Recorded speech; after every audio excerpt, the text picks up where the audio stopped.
You're listening to the Valley Current. So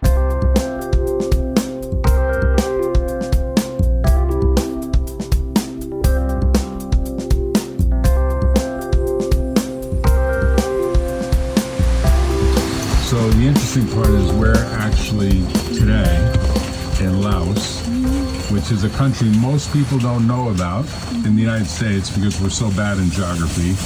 And we're in a very beautiful city called Luang Prabang, if I pronounce it correctly.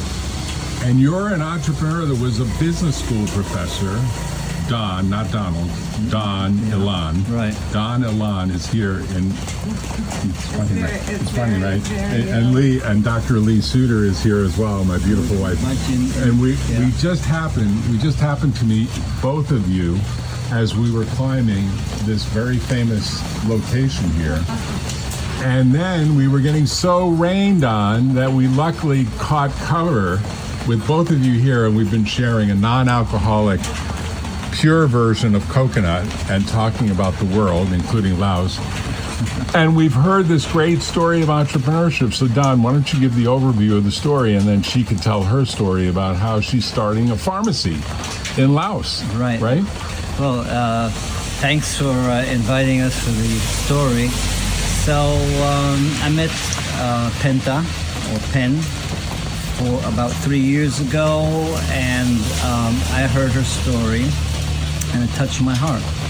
And the story basically is that she grew up on a farm of only women, and she's the youngest daughter of, I don't know how many sisters she has, and a mother. Father died many years ago, and the essence, the family are illiterate. Yes. They don't know how to read or write. So they decided, Pheng being the youngest, they're going to push her to get an education. So then when she gets an education, she'll get a job, she'll be able to help the farm, help the family of the farm. They're basically very, very poor. So her mother, while Pheng was studying, had to sell the farm animals in order to finance her education.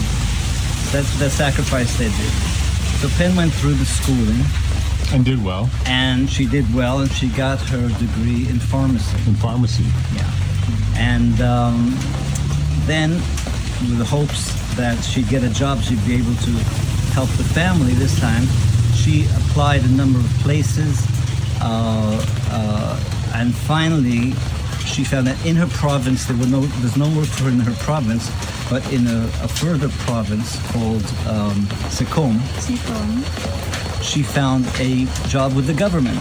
So, okay, government, secure and so on. Sounds like a great job, but when she found out that it's a job that she's procuring medicines for the local hospitals and clinics and so on, and it pays $100 a month. 100 USD.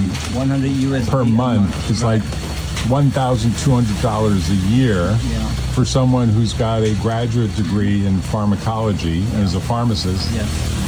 And that sounds like peanuts, but I guess she's able to live on that money? Barely? I mean, it's actually less than $100 because it's 1.8 million a month, which, now 2.1 million is $100. So in any event, she can barely live on her own on that money, let alone help the family. So there's kind of somewhat of a disappointment, a letdown that not her fault that she can't help the family. The plan was great until it actually went into execution, which is, hey, she got the degree, but unfortunately the government doesn't pay the kind of money. That's correct. Right. That's correct. So you're helping her start a business. So we came to the conclusion that I can help her start a business, and the conclusion would be get a pharmacy of her own, start a pharmacy of her own. Right. So Laos being Laos, you have to apply for a permit. Right. And it takes 2.5 to 3 years. 3 years. To get the permit. But she finally got initial approval, and hopefully by the end of this year, she will get her license. Oh, okay. And then the license would be to create a pharmacy within the province that she's in. This would be Sikhon province. So you need to raise some money to help you start the pharmacy and to get inventory of various products that can be resold. That's right? correct.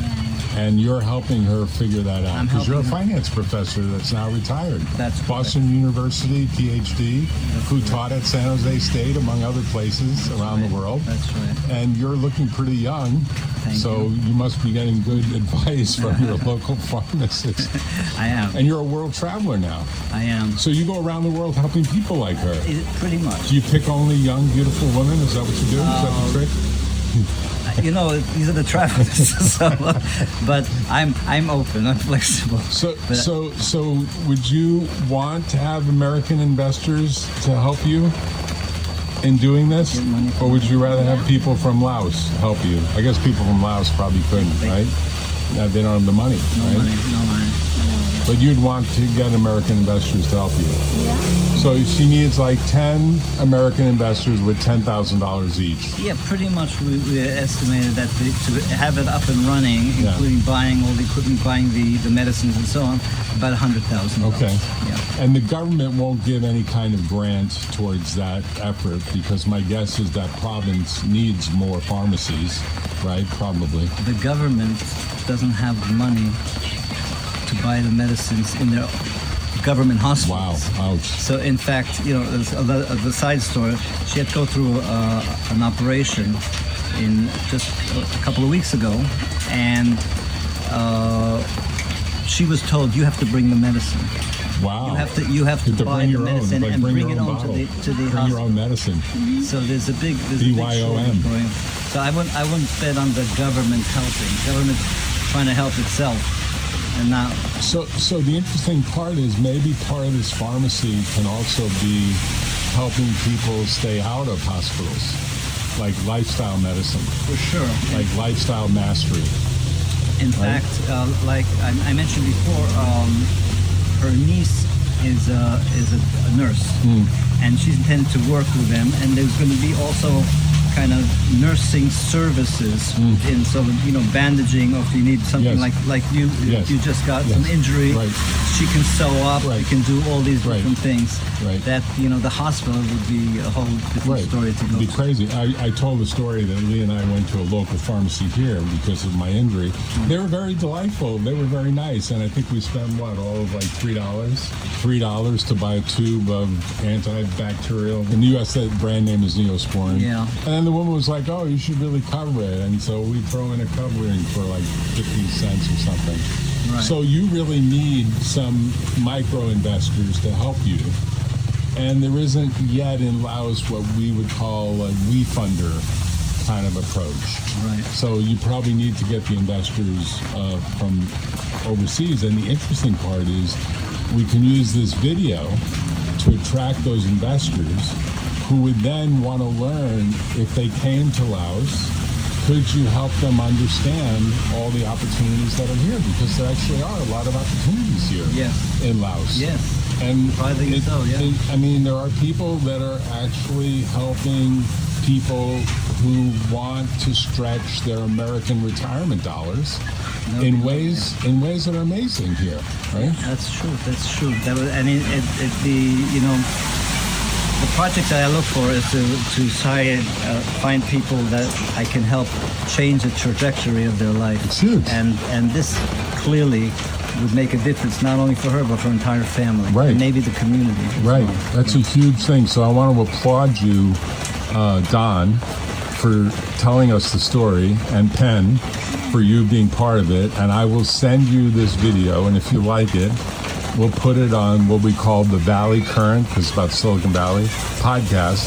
And then we will get some of the people that will show interest, undoubtedly, connected to you by email. Excellent. And then you can also use the link to the video for other people you run into that say, well, here's the story.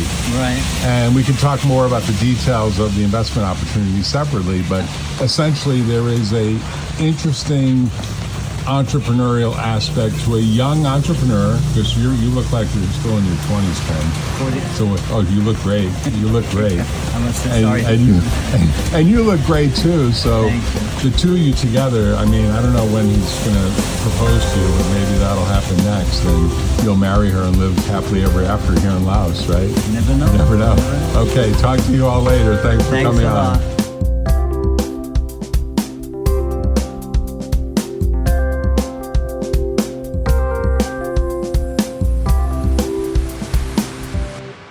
Tune in next time on The Valley Current.